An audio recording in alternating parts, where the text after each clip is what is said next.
So when they approached me about a year ago about PowerPlay and mentioned that it was going to be female focused, that's really all I needed to hear. That's one of my passions, is seeking out, elevating and sourcing female founders. So that's sold it for me.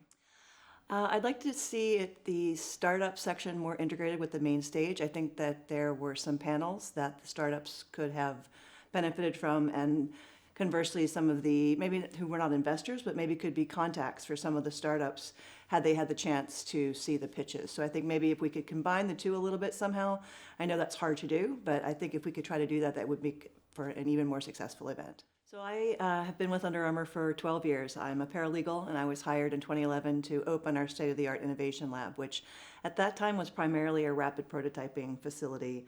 And from that, I've built that into more of a business development role, and now into head of open innovation, where I source startups, entrepreneurs, inventors, concepts, chemistries across the board, and bring them back to Under Armour, hopefully to find a path to commercialability.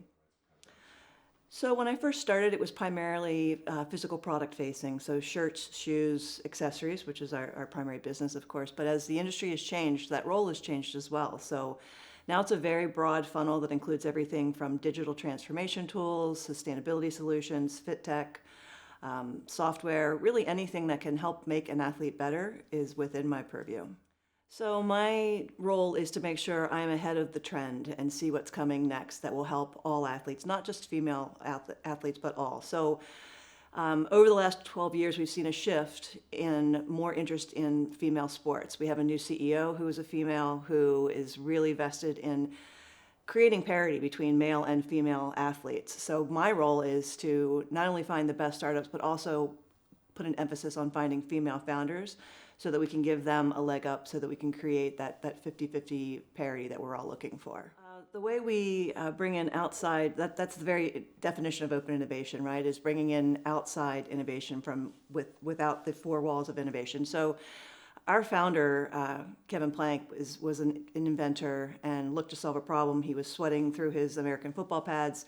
So entrepreneurship is in our DNA. We want to work and support entrepreneurs. We're not there just to scoop up patents and absorb their business. We would much rather work in a collaborative environment, work as a joint development, so that it's beneficial for both parties. And it's not always the right fit for us. Sometimes the concept will come in, we'll vet it, and it's either not the right time or it doesn't fit our strategy.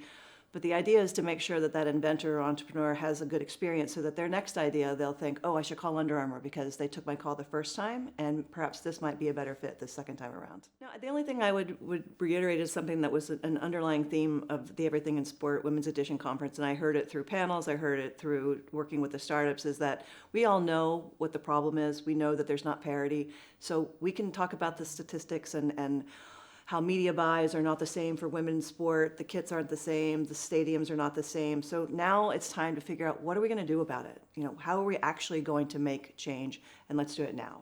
The fact that there were so many men and women here, we can't just have women in the room. I was at an event a few weeks ago where it was probably 1,000 women and maybe 6 men, and while that was great and empowering and the first time that's ever happened in my 12-year career, that's not going to affect change. We all know what the problems are. So I think it's going to take, people talk a lot about allyship. I think it's going to take more than an ally. I think it's going to take someone to be an activist. So the men who hold that power are actually going to have to invite women into the conversation and have them join the table so that we can work together. The only way we're going to solve this is if we do it together. It's not going to be just women. It's not going to be just men.